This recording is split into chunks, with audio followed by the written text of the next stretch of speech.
Laika y Duque, dos perritos que deambulaban por la zona arqueológica de Chichén Itzá, disfrutarán del calor de un hogar al ser adoptados por Elda Cruz Marín. Ambos canes fueron entregados por Lourdes Durán, quien los cuidó mientras encontraban una vida digna.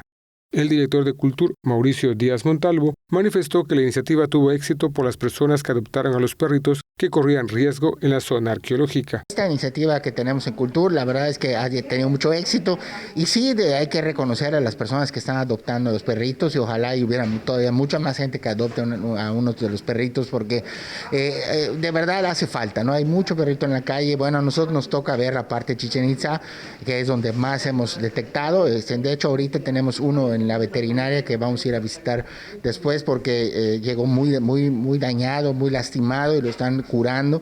Y bueno, pues siempre encontrarles una familia es muy gratificante y que se vayan y disfruten y puedan gozar de la atención de un ser humano es muy reconfortante y creo que vale mucho la pena intentarlo. Hasta ahora son 8 los perritos rescatados por Cultura que tienen nuevo hogar y disfrutan del cariño de las familias que los adoptaron. Con imágenes de Efraín Rodríguez, el reporte es de Álvaro Martínez.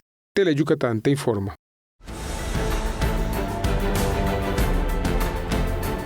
Teleyucatán te informa, lunes a viernes 3 de la tarde. Síguenos.